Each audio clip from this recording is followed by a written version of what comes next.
Shalom, shalom. Puji Tuhan walaupun sebagian besar libur saudara ya. Ya paling tidak separohnya bisa kita bertemu sore ini, tadi pagi juga cukup banyak dan siang juga ya. Jadi saudaraku saya bersyukur V boleh melayani, tadi sempat saya cari di media sosial. Nama V yang lengkap itu apa ya? Baru saya ingat karena sudah lama tidak bersua. Ya Armina Ferry Silalahi. Jadi beliau adalah produk GBT Gereja Batak Toba. Ya, tadi ada Dimas. Ya, saya bersyukur Dimas tambah keren ya penampilannya, sudah menjadi bos ya. Ya, nggak taunya kok bisa pas ada di Semarang. Jadi tadi hampir ya Bekasi plus Manado. Jadi pemain drumnya Manado dari SD sampai sekarang bertahan ya. Saudaraku, ya saya ingat V bagaimana mulai pelayanan di sini sampai ya tetap bekerja sambil kuliah ngambil S2 juga dan pindah ke Bekasi. Saya melihat bagaimana pelayanan yang luar biasa yang sudah lakukan. Tadi secara emosional pun saya terbawa dengan suasana di masa-masa lalu bagaimana pelayanan dia. Dan ada Dimas seringkali mendampingi saya di televisi, yang melayani televisi dengan tim pemuji juga. Saudaraku, saya bersyukur kalau bisa ketemu mereka berdua. Ya saudaraku, tentu yang lainnya Jerson dari Bekasi juga, Filu Bekasi juga. Ya. Siapa lagi ya? Dimas bukan? Dimas? Bekasi juga, ya. Tapi sebentar lagi jadi orang Kalimantan katanya. Mau pindah ke Kalimantan saya dengar-dengar. Ya puji Tuhan. Ya saudaraku, makasih. Ya Bapak Ibu Saudaraku, hari ini kita bicara tentang ya bagaimana sih kalau kita diperhadapkan dengan persoalan yang sepertinya tidak selesai-selesai dan Tuhan tidak tolong kita. Karena itu tema kita saat semuanya buntu. Nah, bagaimana kita bersikap kalau kita diperhadapkan seperti itu? Kita akui dengan jujur krisis yang ada, ya akibat COVID terutama. Ya tadi pagi saya mendengarkan 2 keluarga, ya 2 bapak, ya terpaksa di PHK. Sementara lagi hati semangat untuk melayani Tuhan, dua-dua di PHK dalam satu perusahaan, pada punya menanggung tanggung jawab keluarga juga. Ya saudaraku, itulah fenomena hidup. Dan di saat kita diperhadapkan dengan krisis karena persoalan pergumulan hidup, kerap kali kita mulai mempertanyakan, masihkah Tuhan itu berdaulat? Masihkah Tuhan itu punya kuasa atas hidup kita? Bahkan kalau kita tidak beriman, kita menyerah kepada nasib. Kita merasa bahwa memang ini nasibku. Sehingga kita punya kecenderungan, saudaraku, fatalisme. Yaitu menyerah kepada nasib. Bukannya mempercayakan hidup kita kepada Tuhan. Kita sebenarnya kalau kita punya iman yang kuat, kita tetap yakin bahwa bukan nasib yang menentukan hidup kita, tapi Tuhan. Sehingga kita belajar percayakan hidup kita hanya kepada Tuhan. Nah saudaraku yang saya kasih dalam Tuhan Yesus Kristus, saya coba berbagi. Tadi pagi nats ini saya sampaikan, tapi saya coba olah kembali, lalu saya padukan dengan siang, hanya sebagian saya ambil, pengalaman Yosafat, saya sisipi sedikit untuk menguatkan kita. Nah saudaraku, Keluaran 14 ayat 1 sampai dengan ayat 14 menjadi fokus kita. Saudaraku yang saya kasih dalam Tuhan Yesus Kristus. Tidak semua ayat-ayat ini saya bacakan, saya harapkan kita belajar bersama-sama, bisa dilanjutkan di rumah menjadi satu teduh kita. Hanya berapa ayat saya bagikan untuk Bapak Ibu Saudara dengarkan dan renungkan firman Tuhan ini. Saudaraku, pernahkah kita bertanya-tanya, sudah tidak ada jalan lagi dalam hidup ini? Kalau enggak, ya puji Tuhan. Tapi kita akui dengan jujur, persoalan yang ada, seringkali kita bertanya. Ya kan? Kayak 2 bapak ya yang aktif di gereja ini. Pasti bertanya, kok begini ya? Ya sudah berjuang, sudah melewati krisis, kok tiba-tiba perusahaan itu bubar. Dan terpaksa di PHK. Ya, apakah Tuhan itu masih bisa dipercaya? Nah saudaraku yang saya kasih dalam Tuhan Yesus Kristus. Ya tidak bisa kita pungkiri, ketika kita terjepit oleh karena pergumulan hidup, bukannya saudara, saya pun merasakan itu. Ya ketika tertekan, ketika ada problem, saudaraku, saya mulai juga bertanya kenapa. Saya masih ingat problem yang terakhir 26 Desember di mana ibu mertua saya masuk rumah sakit. Dan beliau begitu menjerit karena sakitnya, karena paru-parunya disedot. Cairan di paru-parunya harus diambil akibat kanker. Dan berkali-kali disedot dan bahkan sempat dirawat di ruangan ICU. Berkali-kali. Nah saudaraku yang saya kasih. Lalu bahkan kami pun sudah merasakan melihat gejala itu, sementara beliau pun sudah merasa siap dipanggil Tuhan. Siap untuk pulang ke rumah Bapa. Ya. Sampai saya juga membatalkan perjalanan saya dalam Holy Land yang saya pimpin bulan Maret tanggal 5 sampai 17. Saya batalkan 3 hari sebelum berangkat karena diperkirakan dalam minggu itu beliau dipanggil. Karena kita merasa sudah angkat tangan, hands up. Tapi kami bersyukur kami keluarga tetap percaya kepada Tuhan.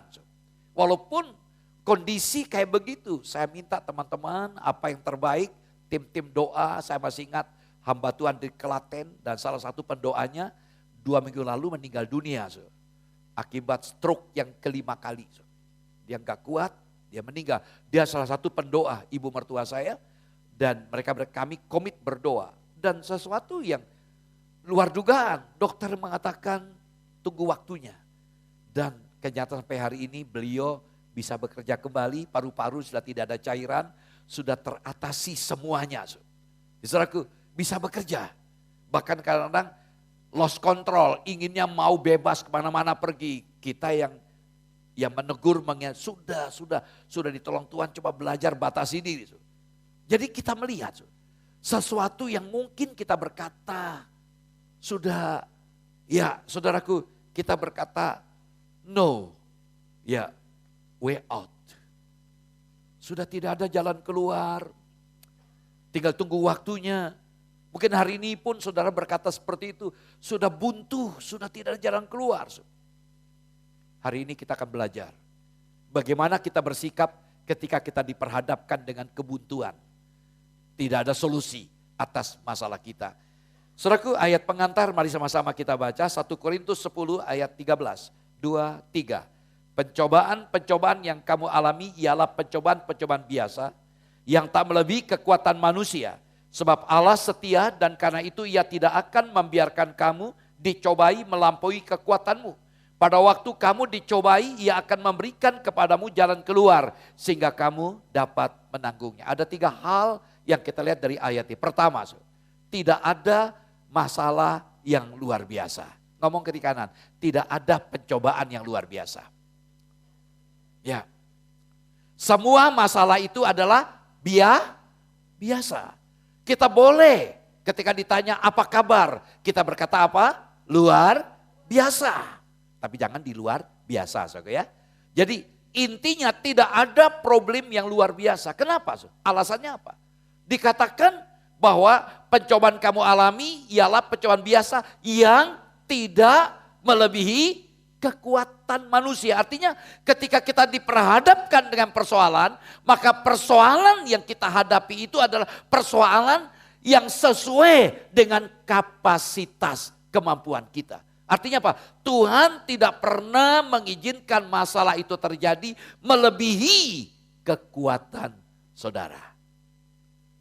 Saudaraku, karena dikatakan dalam bagian frasa kedua, karena itu Ia tidak akan membiarkan kamu dicobai melampaui kekuatanmu.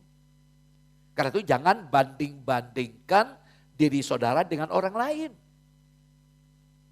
Iya ya, dia hidupnya santai-santai, malah tidak ada masalah seberat saya. Saya sementara memberikan hidup kepada Tuhan, malah diberatin masalahnya. Enggak, saudara. Artinya tidak ada pencobaan yang luar biasa. Tuhan tahu kapasitas saudara dan Tuhan ingin lewat masalah itu saudara bisa melihat bagaimana Tuhan bekerja di balik persoalan saudara supaya saudara bertumbuh sehingga saudara dewasa, sehingga saudara menjadi serupa dengan Kristus. Itu tujuan Tuhan.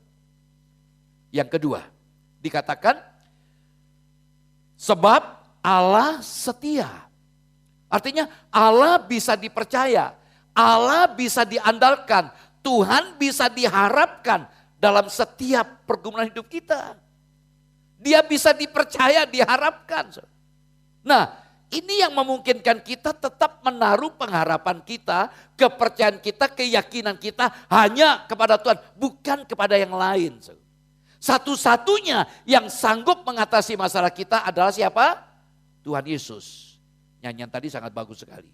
Nanti kita nyanyikan lagi. Nah saudaraku yang saya kasih yang ketiga. Yang ketiga, pada waktu kamu dicobai, ia akan memberikan kepadamu apa saudara? Apa saudara? Jalan keluar. Artinya selalu ada solusi. Amin. Karena itu gak usah bicara semuanya buntu. Pasti ada jalan keluar. Nah untuk itu hari ini kita belajar dari pengalaman bangsa Israel keluar dari Mesir. Saudaraku, saya bacakan Keluaran 14 ayat 10 sampai 11. Ketika Firaun telah dekat, orang Israel menoleh, maka tampaklah orang Mesir bergerak menyusul mereka. Lalu sangat ketakutanlah orang Israel dan mereka berseru-seru kepada Tuhan dan mereka berkata kepada Musa, apakah karena tidak ada kuburan di Mesir, maka engkau membawa kami untuk mati di padang gurun ini? Apakah yang kau perbuat ini terhadap kami dengan membawa kami keluar dari Mesir? Saudara, inti dari kisah ini, kita tahu latar belakangnya mereka diperlakukan tidak baik oleh kebijakan otoritas pemerintah kerajaan Mesir. Ya kita tahu bahwa Israel berawal dimulai dari Yusuf menjadi Perdana Menteri, lalu kemudian ayahnya bersama dengan 70 bagian keluarga ditempatkan di Gosen. Terus mereka bertumbuh menjadi bangsa yang besar. Yusuf sudah meninggal, Firaun berganti-ganti, lalu mereka melihat bagaimana orang Israel atau Bani Israel selalu berkembang luar biasa sehingga mereka coba menekan. Ya, dengan kerja paksa. Dan mereka menjerit, tentu mereka minta kepada Tuhan agar mereka dibebaskan. Lalu muncullah sosok pribadi Musa sebagai pemimpin yang diizinkan oleh Tuhan untuk membawa mereka keluar dari Mesir. Tetapi apa yang terjadi? Ketika perencanaan keluar dari Mesir itu, Firaun tidak menghendaki, selalu menghalangi. Sehingga Tuhan ambil bagian untuk membuka hati Firaun sehingga dia mengizinkan orang Israel pergi. Tulah yang pertama, tulah yang kedua, tulah yang ketiga, sampai tulah yang ke-10. Baru Firaun gak bisa apa-apa. Karena anak sulung sang pangeran ikut meninggal. Karena tulah yang terakhir anak sulung laki-laki ya meninggal semuanya. Termasuk anak Firaun. Sehingga dia sadar dengan 10 tulah untuk melunakkan hati dia. Sekarang kalian pergi bawa hewan-hewanmu. Bahkan mereka diberkati juga dengan emas segala macam. Mereka pergi tinggalkan Mesir menuju ke tanah yang pernah dijanjikan oleh Allah sejak Abraham dipanggil. Nah saudaraku, mereka berjalan. 600.000 laki-laki, diperkirakan sekitar 2 jutaan perempuan, anak-anak, saudaraku belum hewannya. Otomatis mereka tidak bisa berjalan dengan cepat. Ya, bisa paham ini hewan tak unta, tak apa, jalan pelan-pelan. Domba, kambing, nggak mungkin lari cepat. Padahal kalau kami dari Kairo menuju ke Saint Catherine butuh waktu 7 jam. Jadi butuh waktu yang panjang. Nah, memang ada jalan pintas kalau dari penelitian kami lewat jalur Gaza sekarang ini. Ya. Tidak perlu mutar seperti itu. Tapi Tuhan ingin supaya mereka belajar bersama dengan Tuhan. Di samping mereka tidak punya pengalaman perang. Tapi dalam faktanya, Ketika mereka sampai di depan laut Tebro, mereka tidak bisa apa-apa. Depan laut, mereka tidak bisa menyeberang. Sementara Firaun dengan pasukan yang begitu kuat, siap menyerang mereka, melululantakkan, membunuh mereka. Pasukan yang terlatih dengan perwira-perwira yang terlatih. Bahkan dengan Firaun sendiri yang memimpin perang itu untuk menggempur orang Israel. Nah, kita lihat, baca ayat tadi. Ketika mereka dengar derap suara kereta, 600 kereta yang terlatih, derap, debu dari padang gurun berterbangan. Mendengar itu mereka menoleh. Ketika menoleh, keder mereka. Ya, mereka mau maju, itu laut luas, laut merah atau laut Kolsom atau Tebro dalam Alkitab. Mereka lihat laut yang begitu luas. Satu-satunya jalan bagi mereka adalah kembali ke jalan semula.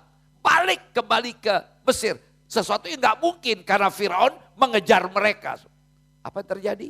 Dalam ayat ini, sangat ketakutanlah orang Israel. Nah, ketika mereka takut, lalu mereka berseru kepada Tuhan. Memang tidak dijelaskan berseru di sini apa berdoa atau apa, tapi saya melihat bisa jadi berdoa atau cuma lapor, Tuhan kenapa kami begini, mungkin atau protes. Karena ekses setelah berseru itu malah mereka menyalahin Musa. Kenapa engkau bawa kami di sini, apakah di Mesir kekurangan kuburan? Karena dalam bayangan mereka kami mati di Pihahirot ini. Kami mati, nggak mungkin kami hidup. Saudaraku, ini sebuah pengalaman. Mungkin hari ini kita tidak diperhadapkan dengan adanya musuh. Tapi ada masalah-masalah yang kita hadapi yang akibatnya kita menjadi takut, kita khawatir dan cemas.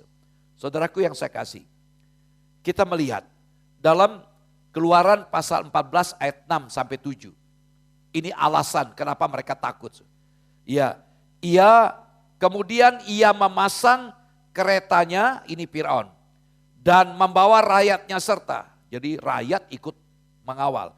Ia membawa 600 kereta yang terpilih, segala kereta Mesir masing-masing lengkap dengan perwiranya. Saya tidak bisa bayangkan berapa peleton siap untuk menggempur. Nah, saudaraku yang saya kasih, tapi kita belajar sore hari ini dari kasus mereka, dari pengalaman orang Israel terkepung oleh karena serangan dari Firaun dan di depan ada laut. Kita mau belajar, Tuhan ingin membuka jalan bagi kita. Di saat kita merasa semuanya buntu, tidak ada solusi, tapi Tuhan mau buka jalan. Amin. Amin. Tuhan mau buka jalan atas apapun masalah kita. Nah, ada catatan. Ada catatan. Tuhan mau buka jalan, tapi Tuhan sodorkan ada tanggung jawab. Ada tanggung jawab. Ketika kita terjepit tidak bisa buat apa-apa, Tuhan janji dia mau buka jalan. Nyanyian tadi bagus. Tuhan buka jalan. Namun ada tanggung jawab yang harus kita miliki. Yang pertama, janganlah takut. Keluaran 14 ayat 10, saya baca ulang ayat ini.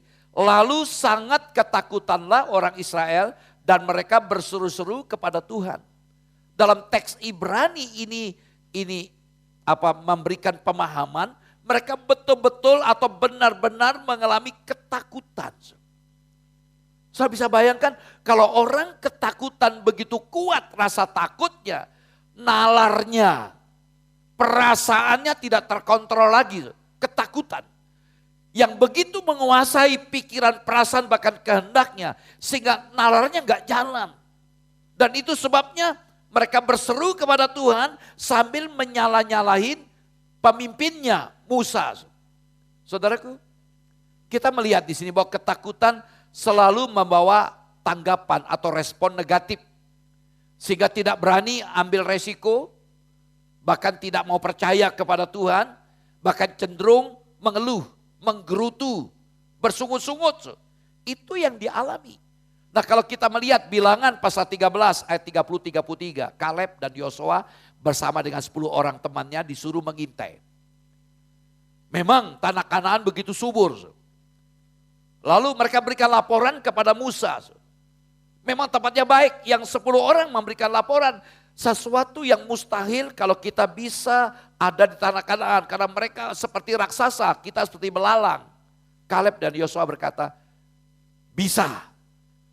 Ya, karena mereka pegang janji Allah bahwa Tuhan pasti memberikan tanah Kanaan bagi mereka. Apa konsekuensi pasal 14? Mereka mau dilempari. Ya, rakyat mau lempari Yosua dengan Kaleb dengan batu. Sampai Musa berlutut. Ya, lalu mau lempari batu, Tuhan ambil bagian menyatakan murkanya. Sehingga mereka sadar Tuhan memihak kepada Kaleb dan Yosua. Tentu Musa. Saudaraku, jadi kecenderungan orang Israel itu saudaraku gampang ngomel, takut, mengeluh.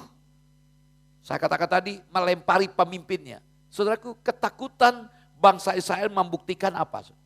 Kenapa ketakutan? Karena dia izinkan ketakutan itu menguasai pikirannya, perasaannya, bahkan kehendaknya. Kenapa ketakutan begitu menguasai? Karena mereka tidak percaya kepada Tuhan. Kalau betul-betul beriman, dia tidak perlu sampai membiarkan rasa takut. Tadi siang saya katakan ketika Yosafat menjadi takut, dia mengambil keputusan mencari Tuhan.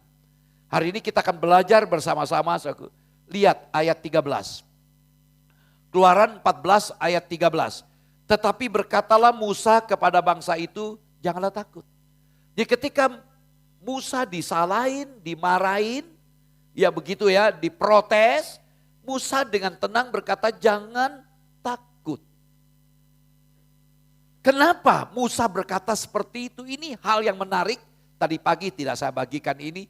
Ada hal yang menarik. Kenapa Musa berkata jangan takut? Saya yakin Musa memahami perasaan mereka.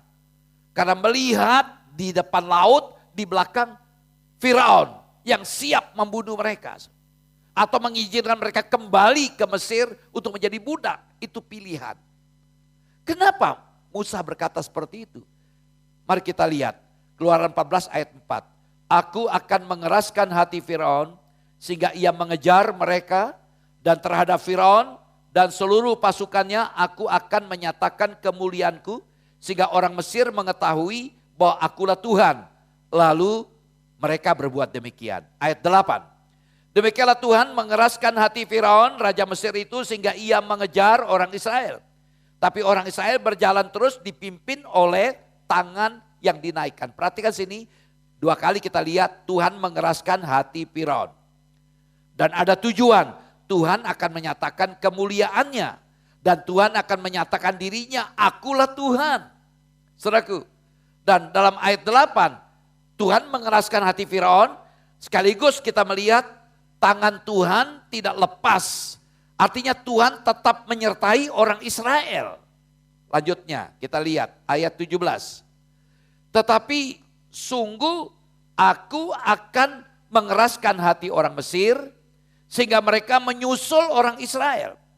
Dan terhadap Firaun dan seluruh pasukannya, keretanya dan orangnya yang berkuda. Perhatikan, aku akan menyatakan kemuliaanku. Kenapa Musa berkata janganlah takut? Ada 3 alasan kenapa mereka tidak boleh takut. Walaupun ada alasan untuk takut. Tapi jangan biarkan ketakutan itu menguasai hidupmu. Yang pertama, karena Tuhan memiliki rencana atas Israel. Lewat kejadian tersebut Allah ingin menyatakan kemuliaannya. Lewat kejadian tersebut Allah ingin menyatakan dirinya. Sehingga mereka berkata, engkaulah Tuhan. Karena Tuhan menyatakan, akulah Tuhan yang kalian sembah.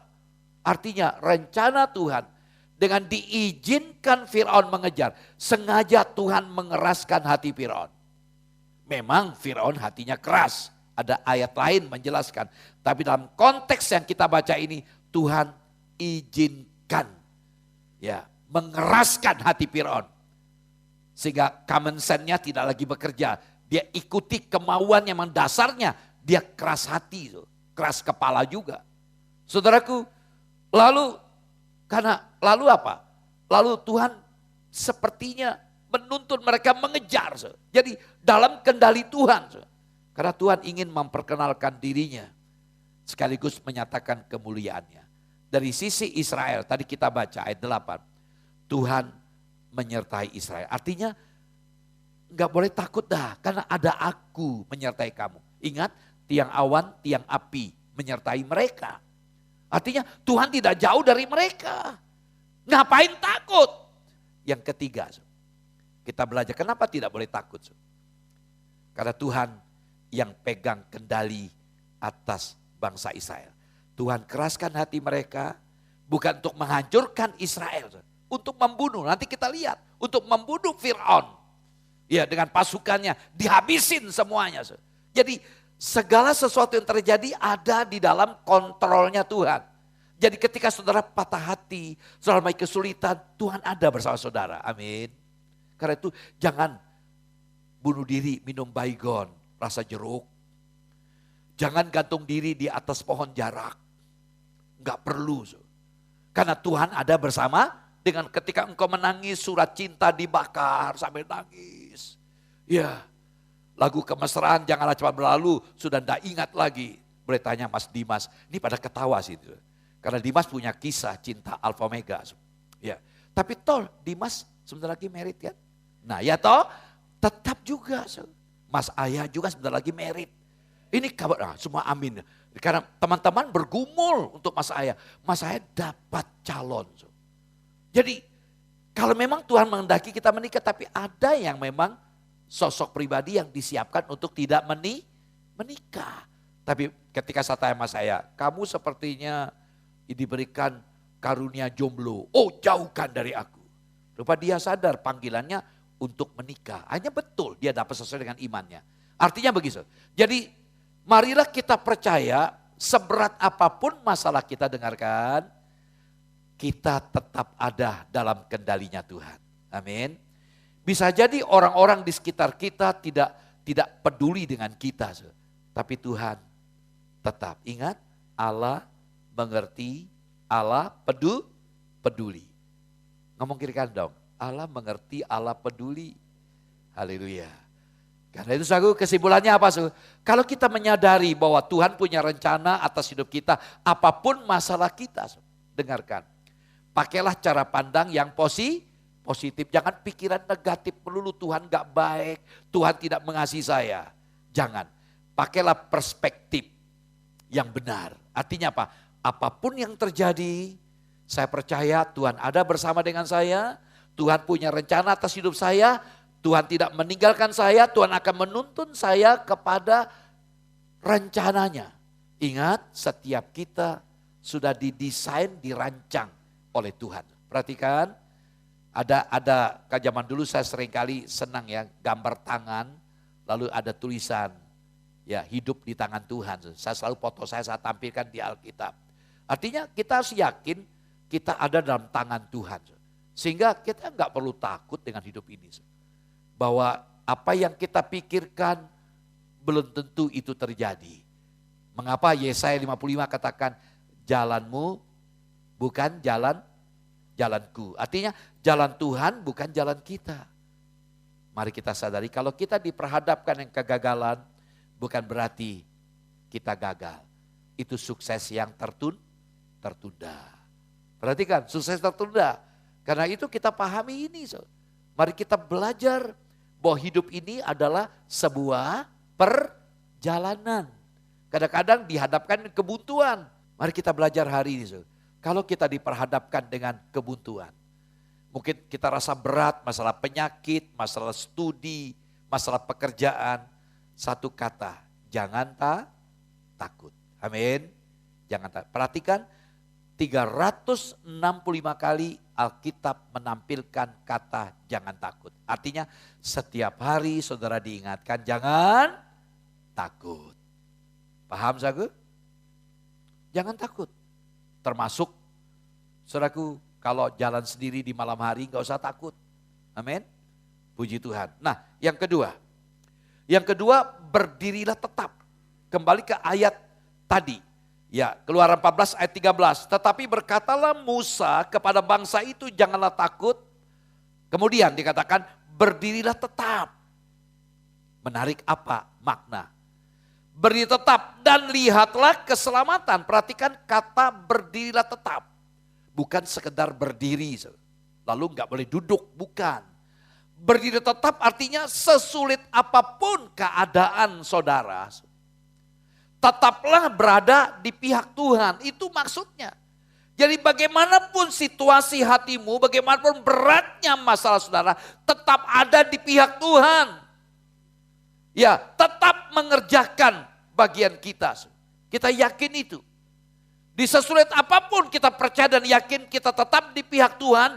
Karena Tuhan tetap mengerjakan itu bagi kita. Sehingga apa? Menjadi bagian kita yang kita kerjakan adalah kita percaya dan taat. Kalau kita amati kata taat ya, dibalik bagaimana? Kata taat, dibalik taat. Mengapa kita bicara tentang taat? Di dalamnya ada aspek submit juga. Bukan sekedar obey, tapi ada submit, penundukan diri. Makanya kalau ada orang yang sulit tunduk kepada otoritas, berat. Hati-hati kita belajar walaupun kita nggak suka yang ada di atas kita. Belajar submit, tunduk karena kita diminta untuk taat. Nah, lalu kemudian tetaplah, berdiri tetap. Kata tetap di sini artinya terus menerus. Tidak berubah. Jadi bagaimanapun kondisi Anda dan saya, jangan pernah berubah. Tetaplah arahkan hatimu kepada Tuhan. Jangan mundur, jangan lari, dan jangan menyerah. Berdirilah tetap di saat kita diberkati. Berdirilah tetap di saat kita mengalami pertolongan Tuhan. Itu hal biasa. Bagaimana ketika kita ada masalah, ketika ada problem, bisakah berdiri tetap? Terus menerus berada di pihak Tuhan dan tidak pernah mundur. Tetap percaya kepada Tuhan. Itu sesuatu yang seringkali jadi pergumulan kita. Dan dengarkan di sini. Berdiri tetap bukan oleh karena situasi. Paham saudara? Berdiri tetap bukan karena situasi. Kalau kita diberkati, berdiri tetap. Akhirnya apa? Ketika ada masalah. Jadi intinya kita bukan karena situasi tapi karena apa? Karena kita melihat tangan Tuhan yang bekerja. Kita bisa tetap ada di pihak Tuhan karena melihat Tuhan yang bekerja. Dikatakan tadi, janganlah takut, berdirilah tetap, lihatlah keselamatan dari Tuhan. Bagi kita konteks sekarang. Lihatlah Tuhan yang sudah memberikan keselamatan. Konteks PL waktu itu hanya bicara tentang situasi yang mereka terkepung oleh karena keadaan. Di belakang Firaun dengan pasukannya di depan laut. Tapi Tuhan berjanji lewat Musa berkata, lihatlah keselamatan dari Tuhan. Artinya Tuhan sanggup menolong kita. Walaupun depan laut di belakang Firaun dengan pasukannya, Tuhan sanggup menolong kita. Itu maksudnya. Saudaraku, artinya Tuhan akan buka jalan saat tidak ada jalan. Kuncinya kita diminta tetap fokus kepada Tuhan. Dan teguh dalam iman. Jadi saudara belajar melihat Tuhan. Nanti dalam aplikasi saya akan sampaikan betapa pentingnya fokus ini. Jadi Tuhan berdaulat. Sekali lagi penekanan Tuhan berdaulat atas hidup kita. Dia mengontrol sejarah dunia serta sejarah keselamatan umatnya. Kita lihat contoh sederhana. Ya lewat Nabi Yesaya Tuhan bicara bahwa seorang gadis akan melahirkan seorang anak laki-laki. Dan namanya Immanuel. Itu terjadi kan? Nah, siapa itu? Maria yang melahirkan Yesus. Lalu lewat Nabi Mika, Tuhan bicara. Ya, anak itu akan lahir di Bethlehem Efrata. Nah kalau kita melihat figur Yusuf dan Maria, orang tua Yesus. Secara biologis. Bahwa mereka tinggal di Nazaret. Nazaret dengan Bethlehem itu jauh. Tapi karena ada instruksi dari pemerintah, terutama Kaisar Agustus, adakan sensus penduduk. Kenapa sensus penduduk diadakan? Karena katarat untuk pajak, pendapatan. Jadi di sensus, dihitung jumlah penduduk. Nah, otomatis Yusuf dan Maria karena keturunan dari Daud. Karena mereka harus kembali ke tanah leluhur mereka. Karena nenek moyang mereka berasal dari Daud. Kebetulan sama Yusuf dan Maria. Mereka pergi dalam kondisi Maria hamil tua. Dan benar sampai di Bethlehem cari penginapan penuh. Digunakan di kandang. Lahir di kandang, anak itu ditempatkan di palungan. Itu terjadi. Jadi apa yang dikatakan 700 tahun sebelum Yesus lahir lewat Nabi Mika terjadi. Artinya apa? Tuhan ada dalam sejarah manusia. Karena itu bagi saya dalam kondisi negara kita misalnya apa. Saya terlalu yakin apapun niat kelompok-kelompok ingin mengacaukan, ingin memecah belah. Saya begitu yakin. Saya begitu yakin dan percaya. Bagaimanapun rencana mereka untuk menghancurkan negara. Tuhan pasti mengambil bagian. Karena Tuhan tidak pernah tidur. Ini prinsip yang perlu kita pegang. Nah, karena itu aku pahami ini orang-orang yang tangguh, orang-orang yang kuat adalah orang-orang yang menjaga dirinya agar selalu memiliki cara pandang positif terhadap Allah. Jadi orang yang tangguh, yang kuat, dia punya perspektif yang positif terhadap Allah. Dia tidak pernah berpikir negatif tentang Tuhan. Ini modal kita untuk mengembangkan keyakinan kita. Kalau kita berpikir negatif tentang Tuhan, ya sudah. Kita akan menyerah dengan nasib. Hari ini kita belajar agar kita tetap terus ada di pihak Tuhan. Jangan menggeserkan Tuhan dari hidup saudara. Amin. Sesulit apapun saudara. Gak usah cari solusi di luar Tuhan. Amin. Harapkanlah Tuhan yang ambil bagian. Memang sesuatu yang gak enak, sakit kadang-kadang. Ya sakit ketika masalah kita gak selesai. Kadang-kadang kita merasa terluka oleh karena masalah itu. Tapi kita belajar tetap di pihak Tuhan. Ambillah bagian untuk tetap percaya dan taat. Belajar taat saja deh. Ketika engkau taat maka itu terjadi. Begitu banyak di Alkitab.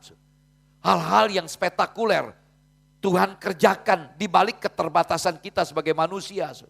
Tuhan lakukan sesuatu yang di luar nalar kita. Ketika lakukan, misal contoh ada orang yang buta sejak lahir. Hanya ambil tanah, diludahin, taruh di mata, sembuh. Ada banyak hal-hal yang Tuhan lakukan. Karena marilah kita belajar untuk melihat hal ini. Tuhan tidak pernah kehabisan cara untuk mengatasi masalah saudara. Yang penting tetap berpihak kepada Tuhan. Jangan geserkan Tuhan dalam hidup saudara, apalagi kita di dalam Tuhan. Kita bisa ada di rumah Tuhan oleh karena keyakinan kita. Kita bisa menjadi orang Kristen karena kita percaya bahwa Yesus itu Tuhan. Dan Tuhan menyertai kita, Roh Kudus menyertai saudara dan saya. Kita tidak sendirian, kita bersama dengan Tuhan. Dan ingat, nilai dari keselamatan itu kekal. Nah kalau kita pahami ini, iya ya, kenapa sih masalah-masalah itu dijadikan kambing hitam? Mari kita coba lihat perspektif positif. Tuhan sudah lakukan perkara besar. Kalau Tuhan tidak mati untuk saya, maka saya di neraka. Nah cobalah kita punya perspektif seperti ini, sehingga kita tidak gampang kecewa. Anehnya, ada yang kalungnya salib, anting-anting salib, tapi kenapa kok lebih banyak mengeluh? Maka kalau banyak mengeluh, copot salibnya. Justru salib itu bukan sekedar tanda Anda anak Tuhan. Salib itu mengingatkan bahwa Yesus pernah mati untuk Anda dan saya. Amin. Tetaplah berdiri. Yang terakhir, yang ketiga. Berharap di dalam Tuhan. Nah saudara, dalam Keluaran 14 ayat 13-14 tadi dikatakan, lihatlah keselamatan dari Tuhan yang akan diberikannya hari ini kepadamu. Bayangkan. Di depan laut Firaun mengejar. Lalu Musa berkata, lihatlah keselamatan dari Tuhan yang akan diberikan hari ini. Bukan besok. Ini belum terjadi. Lalu dikatakan Tuhan akan berperang untuk kamu. Saudaraku, Musa meyakini itu. Bahwa cara Tuhan menolong umatnya selalu unik, menakjubkan, dan tidak pernah sama. Karena itu jangan batasi Tuhan cara kerjanya. Kadang-kadang kita nih suka meniru, bahkan pendeta membuat formula, membuat dasar dogma. Kalau Tuhan ingin lakukan sesuatu, kamu harus begini. Jangan. Ya. Misal contoh, kalau ingin dilawati Tuhan, didoakan tumpang tangan harus rebah. Bisa jadi cara Tuhan berkata seperti itu, tapi enggak harus begitu. Ya kan? Saudaraku yang saya kasih, ada banyak cara Tuhan lakukan. Mungkin lewat mimpi, lewat khotbah, lewat saat teduh. Kadang aneh. Jadi jangan batasi Tuhan dengan cara berpikir kita. Seringkali kita mencoba memasukkan Tuhan dalam kotak-kotak, dalam otak kita, dalam cara berpikir kita. Kita akan gampang kecewa. Tuhan bekerja secara unik, mengagetkan. Contoh, di depan kuburan Lazarus yang sudah mati 4 hari. Hanya berkata, Lazarus bangkit, keluar. Lazarus yang sudah dibungkus dengan kain kafan, bangkit. Saya selalu terkesan dengan pernyataan Santo Agustinus. Seandainya Tuhan Yesus lupa memanggil nama Lazarus. Hai orang mati, bangkit keluar. Maka semua pocong keluar dari kubur, loncat. Mayat berjalan, karena mulut Yesus punya kuasa. Ada begitu banyak cara Tuhan melakukan. Biar hari kita belajar, saudaraku, jangan bikin formula, ajaran. Kalau Tuhan lakukan sesuatu harus begini. Nah, sekarang kembali ke ayat ini. Dikatakan, lihatlah keselamatan dari Tuhan yang akan diberikannya hari ini kepadamu. Perhatikan di sini. Di poin 1 kita diingatkan. Apa tadi? Janganlah takut. Poin kedua, apa tadi? Tetaplah berdiri. Nah, saudaraku, kalau kita melihat dalam teks bahasa Ibrani, kata janganlah takut, tetaplah berdiri dalam teks Ibrani, itu ditulis dalam bentuk imperatif. Dan juga ada aspek dari segi waktunya present tense. Ya, bentuk kala kini. Artinya terus menerus. Ya, jadi perintah yang harus kita lakukan terus menerus. Dilakukan sekarang, kala kini. Lakukan. Bukan nanti, sekarang. Ya, kita lakukan itu.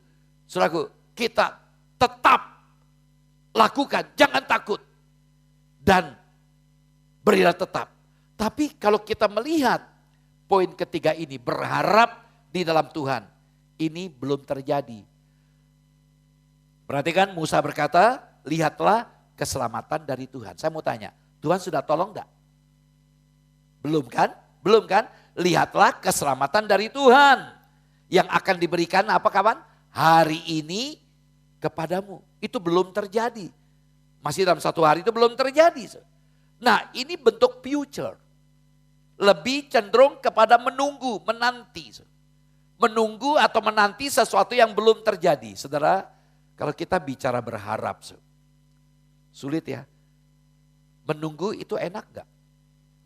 Enggak enak menunggu. Ya, Ibu V bergumul untuk rumahnya di Semarang. Sudah sekian tahun rumahnya gak ada yang mau beli.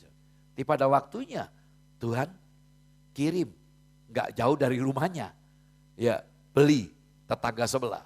Jadi kadang-kadang di luar nalar kita kan merasa kita impossible, sesuatu yang mustahil. Itulah. Itu sebabnya kita butuh iman, keyakinan.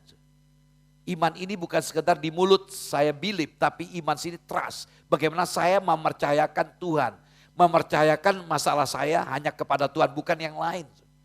Ini berarti apa? Dalam menunggu, kita harus punya sikap mencari Tuhan sungguh-sungguh. Jadi berharap itu sesuatu yang penting. Ya, saudaraku, bentuk jangan takut berarti hari ini engkau diingatkan, sekarang lakukan, jangan takut. Pulang dari gereja, jangan biarkan ketakutan, amin. Yang kedua, tetap berpihak kepada Tuhan, terus jangan berubah. Tetapi pertolongan Tuhan belum diberikan. Sabar, menunggu, percayakan Tuhan, pada waktunya Tuhan lakukan itu. Nah sekarang kita melihat sekarang keajaiban, ini solusinya. Memang kalau baca cerita menarik ya. Solusinya apa? Yang pertama, kalau kita melihat Keluaran 14 ayat 19-20, saya perlu bacakan ayat ini. Keluaran 14 ayat 19 sampai 20 mengatakan demikian. Kemudian bergeraklah malaikat Allah. Malaikat Allah ini Tuhan Yesus. Ya. Yang tadinya berjalan di depan tentara Israel, lalu berjalan di belakang mereka. Dan tiang awan itu bergerak dari depan mereka, lalu berdiri di belakang mereka. Demikianlah tiang itu berdiri di antara orang Mesir dan tentara orang Israel. Dan oleh karena awan itu menimbulkan kegelapan, maka malam itu lewat, sehingga yang satu tidak dapat mendekati yang lain semalam-malaman itu. Artinya apa? Tuhan bekerja dengan cara unik. Tiang awan yang menyertai mereka di depan sekarang bergeser di antara orang Israel yang terjepit di depan Laut Tebero, di antara orang Israel dengan Fir'aun mengejar. Jadi ditutupi pemandangan Fir'aun dengan pasukan, sehingga mereka tidak bisa melihat lagi orang, ditutupi. Itu cara Tuhan bekerja yang di luar apa kita duga. Jadi Allah melindungi Israel dengan tiang awan yang menggelapkan sehingga menghalangi tentara Mesir menghampiri mereka. Mereka tidak bisa melihat lagi orang Israel. Yang kedua, ini keajaiban yang kedua. Ayat 21-22. 21. Lalu Musa mengulurkan tangannya ke atas laut. Ulurkan tangan ke atas laut. Ngapain sih? Yang kita butuh adalah keselamatan. Kenapa tangan diarahkan begini? Misalnya kalau kita lihat tangannya begini. Lalu saya baca lagi. Dan semalam-malaman itu Tuhan menguakkan air laut dengan perantaraan angin timur yang keras. Membuat laut itu menjadi tanah kering. Maka terbelahlah air itu. Demikianlah orang Israel berjalan dari tengah-tengah laut di tempat kering. Sedang di kiri dan di kanan mereka air itu sebagai tembok bagi mereka. Allah kirim air. Ketika tangan Musa diulur dia berdoa, Allah kirim angin sehingga laut terbelah. Mereka berjalan. Itu keajaiban yang kedua, laut terbelah. Yang ketiga, ayat 28 sampai 30. 28 sampai 30 demikian firman Tuhan. Berbaliklah segala air itu setelah Israel keluar dari laut. Lalu menutupi kereta dan orang berkuda dan seluruh pasukan Firaun yang telah menyusul orang Israel itu ke laut. Seorang pun tidak ada yang tinggal dari mereka. Tapi orang Israel berjalan di tempat kering dari tengah-tengah laut, sedang di kiri dan di kanan mereka air itu sebagai tembok bagi mereka. Demikianlah pada hari itu Tuhan menyelamatkan orang Israel dari tangan orang Mesir, dan orang Israel melihat orang Mesir mati terhantar di pantai laut. Semuanya mati. Itulah cara Tuhan. Saudaraku yang saya kasih, apa efeknya setelah itu? Jadi Tuhan menghalangi Fir'aun dengan pasukannya. Yang kedua laut terbelah. Yang ketiga Fir'aun pasukannya mati semuanya. Ayat 31 saya bacakan. Ketika dilihat oleh orang Israel betapa besarnya perbuatan yang dilakukan Tuhan terhadap orang Mesir. Maka perhatikan, takutlah bangsa itu kepada Tuhan. Dan mereka percaya kepada Tuhan dan kepada Musa hambanya itu. Bangkitlah keyakinan mereka melihat pertolongan itu. Saudaraku, ini hal yang menarik. Inti dari apa yang kita dengarkan hari ini. Tidak ada masalah yang tidak dapat diatasi kalau kita serahkan kepada Tuhan. Kalau engkau hari ini mengalami kebuntuan mungkin dalam hal TA, dalam pekerjaan, dalam keluarga, dalam ekonomi, percayalah. Kita akan melewati krisis itu. Badai itu pasti berlalu. Amin. Pasti berlalu. Kenapa, Karena Tuhan selalu ada di tengah-tengah kita. Nah, saya ingin kutip sedikit khotbah tadi siang. Ini sebagai contoh. Ya, Raja Yosafat.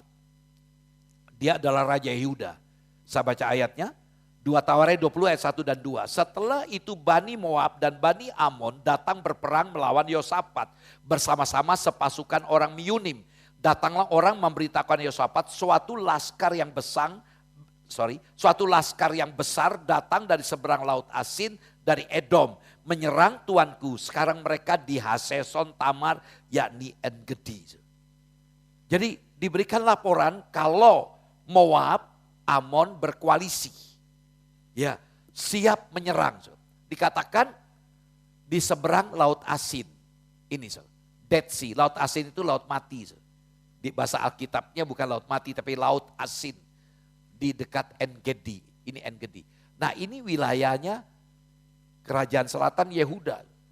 Bayangkan begitu kuat laskar yang besar. Yang siap menggempur Yehuda. Berarti Yosafat dalam keadaan ancaman. Kita melihat apa yang dilakukan Yosafat. Dalam 2 Tawarekh 20 ayat 3, Yosafat menjadi takut. Lalu mengambil keputusan untuk mencari Tuhan.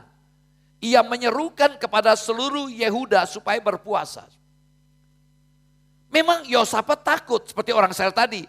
Tapi ketakutan Yosafat tidak dibiarkan menguasai pikiran dan hatinya atau hidupnya. Ketika ketakutan itu muncul, ada dasarnya. Karena pasukan yang kuat siap menghancurkan Yehuda. Dia takut. Tapi yang menarik, dia tidak panik.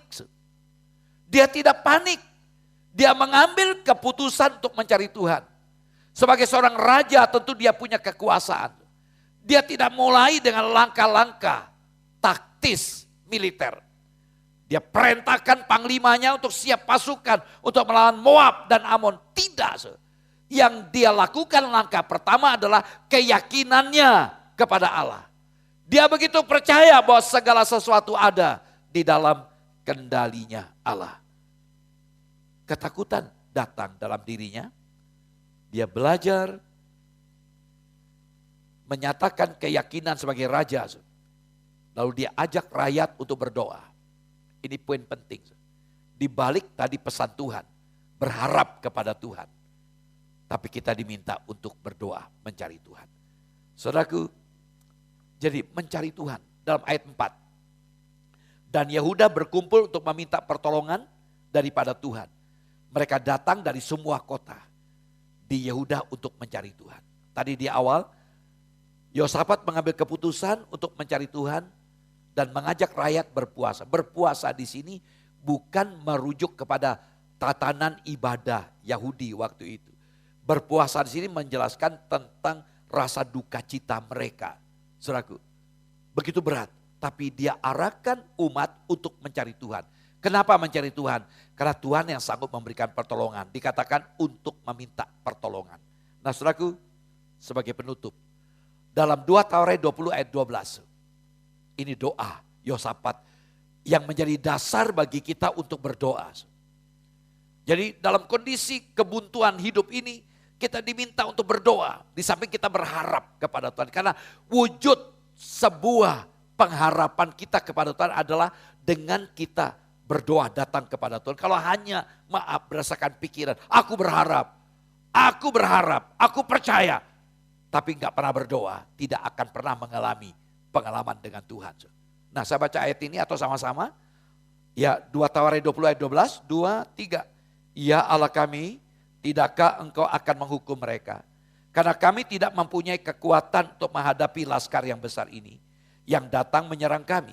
Kami tidak tahu apa yang harus kami lakukan, tapi mata kami tertuju kepadamu. Dari ayat ini ada 3 hal yang menarik. Bagaimana supaya kita punya semangat untuk berdoa, semangat untuk mencari wajah Tuhan. Karena mencari Tuhan artinya kita minta pertolongan kepada Tuhan. Hal ini dimungkinkan kalau kita punya 3 sikap. Baik kita sebagai pelayan Tuhan, sebagai pemusik atau pemuji. Saya merasakan ada persiapan yang luar biasa.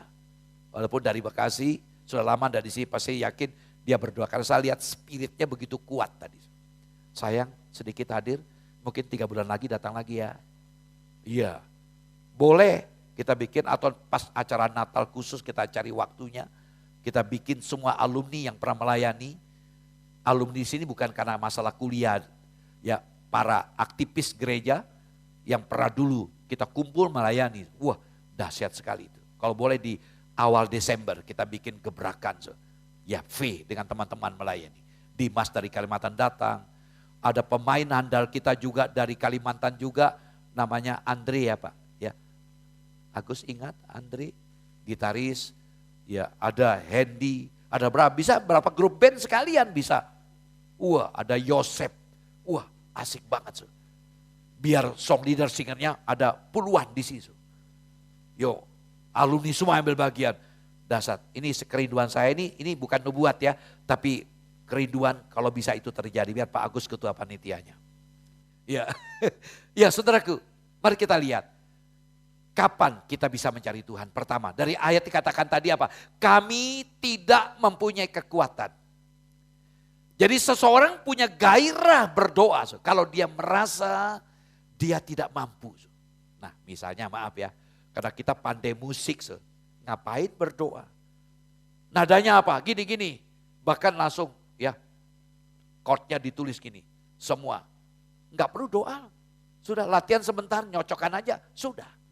Maaf, melayani pelayanan rohani berbeda. Ini bukan konser karena kita sedang memimpin dalam perantuk sebuah ibadah datang kepada Tuhan. Butuh kesiapan walaupun kita pinter.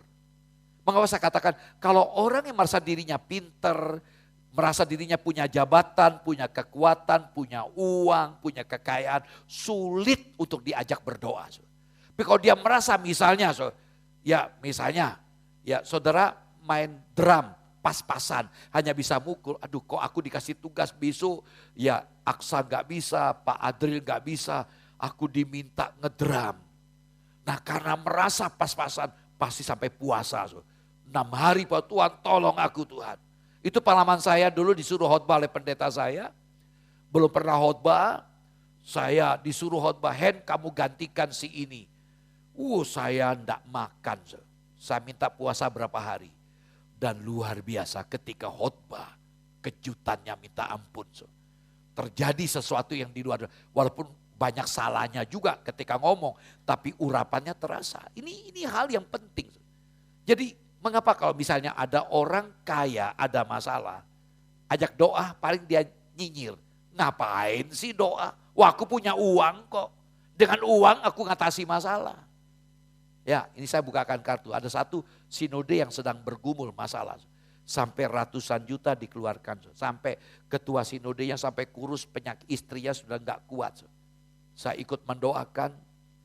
Kenapa? Dia merasa masalahnya bisa diatasi dengan uang. Ingat, uang itu bukan segala-galanya. Meskipun segala-galanya itu butuh uang juga, tapi uang bukan segala-galanya. Jangan kita merasa ada uang, ada kehebatan, ada kekuatan, ada kepandaian, kepintaran. Sudah cukup, enough. No, saya katakan. Kita masih butuh yang spektakuler, yang supranatural. Kita butuh Tuhan. Karena itu, ayo kalau kita sadar bahwa kita tidak berdaya, kita tidak mampu secara maksimal, kita perlu mencari Tuhan. Yang kedua, membutuhkan keterlibatan Tuhan. Dikatakan dalam ayat ini, kami tidak tahu apa harus kami lakukan. Bingung kan, pasukan begitu kuat, kami tidak tahu apa harus kami lakukan. Itu membuat kita minta pimpinan Tuhan.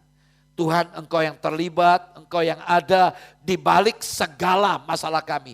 Engkau tolong kami, minta pimpinan Tuhan. Apa yang terjadi? Hamba Tuhan datang kepada Yosafat. Besok kamu berangkat. Ke pegunungan naik, kamu lihat lembah. Kamu berdiri sambil memandang. Kalau kita baca 2 Tawarikh pasal 20. Kamu berdiri sambil melihat mereka. Apa yang terjadi? Bani Amon berantem dengan Sir, orang Sir. Orang Sir dibunuh. Yang paling menarik Bani Amon dengan Moab yang tadinya bersekongkol. Yang menyatu. Berantem sendiri. Baku bunuh sampai mati semuanya. Lalu hasil itu menarik Yosafat mengerahkan pasukan itu untuk apa? Mengambil semua jarahan. Butuh 3 hari. Butuh 3 hari untuk mengumpulkan hasil jarahan itu. begitu dahsyatnya. Mereka tidak berperang. Tuhan berkata, aku yang berperang untuk kamu. Hanya disuruh berdiri, melihat, lalu mereka menyembah. Tadi siang saya sampaikan mereka berlutut, mereka sujud, mereka menyembah sambil menyanyi. Nah saudaraku, biar hal ini kita pelajari. Jadi pertama tadi apa? Ketika kita merasa kita tidak mampu, sehingga kita perlu bersandar kepada Tuhan. Yang kedua, ketika kita merasa bahwa Tuhan perlu memimpin. Jadi kita izinkan dia memimpin. Ketiga, dikatakan ayat ini, mata kami tertuju kepadamu. Artinya fokus hanya kepada Tuhan, bukan yang lain. Kalau kita fokus pada masalah, kita akan kecewa. Yang kita lihat adalah masalah. Masalah. Akhirnya apa? Kita punya kecenderungan membesarkan masalah kita. Lihatlah Tuhan yang lebih besar dari masalah kita. Sebagai terakhir kita lihat gambar ini. Ya. Nah saudara, masalah besar. Ya saudaraku, kalau kita lihat masalah kita maka kita melihat masalah besar. Akhirnya apa? Kita takut. Sudah takut? Jalannya apa saudara? Buntu. Yang kedua, masalah. Ketika ada masalah kita menyerah kepada nasib. Hasilnya apa? Jalan buntu. Tapi kalau kita sebagai anak Tuhan ada masalah, kita berserah kepada Tuhan, mencari Tuhan, berharap kepada Tuhan, maka ada jalan baru bagi kita. Yang terakhir, saudaraku yang saya kasih, kita lihat di sini, ada masalah. Ada masalah, ada pergumulan, kita berhenti melangkah, aku sudah menyerah, patah semangat, sudah nggak bisa apa-apa, berhenti melangkah, maka semua jalan buntu. Misalnya ya saudaraku ya, jadi kita merasa sudah gagal dan gagal melamar, sudah nggak usah melamar lagi. Memang aku didesain untuk penganggur, nggak mungkin begitu kan? Tuhan katakan jangan makan kalau kamu nggak bekerja. Atau misalnya sudah berkali-kali pendekatan PDKT, PMDK, ya pendekatan dulu dapat kagak. Ya, memang dasarnya aku memang nasibku sial, tidak ada. Berhenti. Kalau Anda punya semangat, jangan berhenti kan. Ada masalah, melangkah maju, pendekatan. Nanti waktunya kayak Mas Ayah kan, Tuhan berikan jalan baru. Hari ini kita belajar. Jadi cara Anda melihat masalah, cara Anda melihat Tuhan menentukan buntu atau ada jalan baru. Kiranya apa yang saya bagikan yang menolong kita. Selalu ada jalan di dalam Tuhan. Tuhan Yesus memberkati. Mari kita datang kepada Tuhan.